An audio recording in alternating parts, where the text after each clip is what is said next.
पहले दिन ही यमुना को लेकर बीजेपी सरकार का एजेंडा साफ। दिल्ली की मुख्यमंत्री रेखा गुप्ता ने पूरी कैबिनेट के साथ वासुदेव घाट पर यमुना आरती की, यमुना की साफ सफाई का जायजा भी लिया। शपथ के तुरंत बाद एक्शन में दिल्ली के मुख्यमंत्री रेखा गुप्ता सचिवालय जाकर कार्यभार संभाला। वीरेंद्र सचदेवा, बैजयंत पांडा समेत कई बीजेपी नेता रहे साथ। मुख्यमंत्री के कार्यभार संभालने के दौरान मौजूद रही पूरी कैबिनेट। सीएम रेखा गुप्ता ने अपने मंत्रियों के साथ विक्ट्री साइन दिखाया। कार्यभार संभालने के बाद मुख्यमंत्री रेखा गुप्ता बोली, विकसित दिल्ली के मिशन को पूरा करेंगे, सरकार का एक दिन भी व्यर्थ नहीं जाएगा। मीडिया से बातचीत में मुख्यमंत्री ने कहा, दिल्ली से किया गया एक एक वादा पूरा होगा। सीएम हाउस के दरवाजे सभी के लिए हमेशा खुले। दिल्ली में 27 साल बाद बीजेपी की वापसी पर कार्यकर्ताओं में जश्न। पार्टी ऑफिस के बाहर पटाखे फोड़कर नेताओं ने मनाई खुशियां। दिल्ली के मंत्री मनजिंदर सिंह सिरसा बोले, आपने जो गंदगी फैलाई उसे हम साफ करेंगे। मुझे जो जिम्मेदारी मिली है उस पर खरा उतरने की पूरी कोशिश करूंगा। रेखा गुप्ता को ओपी धनखड़ ने दिया 501 रुपए का शगुन। हरियाणा की बेटी के साथ दिल्ली की कमान मिलने पर शगुन देकर किया सम्मान। प्रवेश वर्मा ने मंत्री पद के लिए शपथ। नई दिल्ली से अरविंद केजरीवाल को चुनाव हराया। मनजिंदर सिंह सिरसा ने मंत्री पद की शपथ ली। रजौरी गार्डन से 3 बार के विधायक हैं। जनकपुरी से पहली बार विधायक चुने गए आशीष सूद ने ली मंत्री पद की शपथ। बीजेपी का पंजाबी चेहरा है। कपिल मिश्रा ने दिल्ली सरकार में मंत्री पद की शपथ ली। बीजेपी का हिंदुत्ववादी चेहरा है कपिल मिश्रा। रविंद्र इंद्रजात सिंह भी दिल्ली सरकार में शामिल। दिल्ली बीजेपी के बड़े दलित चेहरों में गिने जाते हैं। विकासपुरी से पहली बार विधायक चुने गए पंकज कुमार सिंह ने ली मंत्री पद की शपथ। बिहार में बक्सर के रहने वाले हैं। पीएम मोदी के मंच पर आते ही जनता ने मोदी मोदी के नारे लगाए। पीएम ने हाथ जोड़कर जनता का अभिवादन स्वीकार किया। पीएम मोदी ने मंच पर मौजूद नेताओं से मुलाकात की। आंध्र प्रदेश के सीएम चंद्रबाबू नायडू और डिप्टी सीएम पवन कल्याण से हालचाल पूछा। कैबिनेट मंत्री पद की शपथ लेने के बाद प्रवेश वर्मा बोले, जो जिम्मेदारी दी गई है उसे पूरी ईमानदारी से निभाऊंगा। शपथ लेने के बाद बोले, दिल्ली सरकार में मंत्री कपिल मिश्रा प्रधानमंत्री नरेंद्र मोदी के विजन को पूरा करेंगे। यूपी के सीएम योगी आदित्यनाथ ने रेखा गुप्ता को दिल्ली के नए मुख्यमंत्री बनने पर दी बधाई। ट्वीट कर लिखा, पूरा विश्वास है डबल इंजन सरकार में दिल्ली का तेजी से विकास होगा। शपथ ग्रहण में आम आदमी पार्टी की राज्यसभा सांसद स्वाति मालीवाल हुई शामिल। रेखा गुप्ता से मुलाकात कर मुख्यमंत्री बनने पर दी बधाई। रेखा गुप्ता की सुरक्षा बढ़ाई गई। केंद्र ने जेड श्रेणी की सुरक्षा दी। 22 पुलिसकर्मी सुरक्षा में रहेंगे तैनात।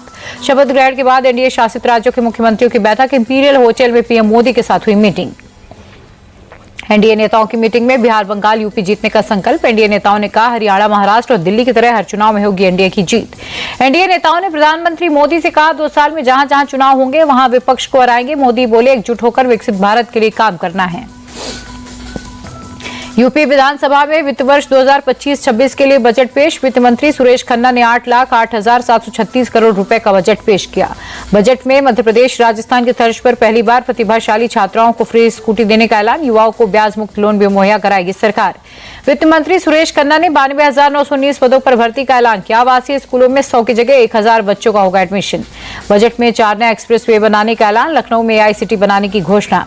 बजट से पहले योगी कैबिनेट की बैठक। सीएम योगी की अध्यक्षता में महत्वपूर्ण निर्णयों पर लगी कैबिनेट की मुहर। यूपी बजट को लेकर शिवपाल यादव बोले, ये बजट एक बड़े घोटाले की पटकथा, जनता के हित में नहीं है ये बजट। रायबरेली के दौरे पर कांग्रेस सांसद राहुल गांधी अपने संसदीय क्षेत्र में छात्रों से बातचीत की। रायबरेली के चुरवा हनुमान मंदिर पहुंचे राहुल। मंदिर में दर्शन कर लिया, पूजा कर आशीर्वाद लिया। राहुल गांधी रायबरेली के जगतपुर पहुंचे। राणा बेनी माधव सिंह की मूर्ति का अनावरण किया। रायबरेली में राहुल गांधी ने साधा यूपी सरकार पर निशाना। कहा, उत्तर प्रदेश की सरकार युवाओं को नहीं दे सकती रोजगार, इस सच्चाई को मानना होगा। रायबरेली में राहुल गांधी ने मायावती को लेकर दिया बड़ा बयान। कहा, हम चाहते थे बहन जी कांग्रेस के साथ चुनाव लड़े, साथ आती तो बीजेपी कभी नहीं जीतती। राहुल गांधी के बीएसपी के साथ चुनाव लड़ने वाले बयान पर मायावती का जवाब। कहा, बीएसपी से गठबंधन की बात करना कांग्रेस का दोगलापन। राहुल गांधी पर बीजेपी का बड़ा अटैक। रविशंकर प्रसाद बोले, राहुल गांधी ने विदेशी सरकारों से पैसा लेकर नरेंद्र मोदी को चुनाव में हराने की साजिश रची। रविशंकर प्रसाद बोले, अमेरिका से मिले पैसे से मोदी को हराने की साजिश रचते थे राहुल। पैसे के लेन देन के सबूत के तौर पर एक ऑडियो भी सुनाया। आंध्र प्रदेश के सीएम चंद्रबाबू नायडू ने कृषि मंत्री शिवराज सिंह चौहान के साथ वर्चुअल बैठक की। कृषि और ग्रामीण विकास योजनाओं के क्रियान्वयन को लेकर चर्चा। महाकुंभ पर सीएम ममता बनर्जी के बयान को लेकर बीजेपी का हल्ला बोल। बीजेपी नेता शुवेंदु अधिकारी ने कोलकाता में विधायकों के साथ किया प्रोटेस्ट। पश्चिम बंगाल के नेता प्रतिपक्ष शुवेंदु अधिकारी का ममता पर निशाना। कहा, 10 साल पहले मरने वाले हज यात्रियों को ममता ने दिया था 10 लाख मुआवजा। महाकुंभ भगदड़ के दौरान जान गंवाने वालों को उतनी ही राशि दे। बीजेपी नेता राम माधव प्रयागराज पहुंचे, बोले भारत की आध्यात्मिक परंपरा पुनर्जीवित हुई, दुनिया भर से आ रहे श्रद्धालु। स्वामी चिदानंद सरस्वती का बयान, 50 करोड़ से ज्यादा श्रद्धालुओं ने आस्था की डुबकी लगाई। प्रयागराज में हो रहा सनातन का सबसे बड़ा पर्व।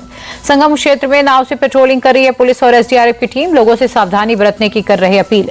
जल की गुणवत्ता को लेकर साइंटिस्ट अजय कुमार सोनकर का बयान, पानी की क्वालिटी खराब होती तो लाखों लोग बीमार हो जाते। महाकुंभ में श्रद्धालुओं का आना लगातार जारी, सुबह से बड़ी संख्या में स्नान के लिए आते दिखे लोग। अजमेर में नाबालिग बच्चियों से ब्लैकमेल मामले में प्रशासन का एक्शन, रोड पर बने अवैध कैफे को बुलडोजर से ध्वस्त किया। गिरावट के साथ बंद हुआ शेयर बाजार, सेंसेक्स 203, निफ्टी 19 अंक गिरकर बंद। अमेरिकी डॉलर के मुकाबले 33 पैसे मजबूत हुआ रुपया, $1 की कीमत 86 रुपये 65 पैसे रही।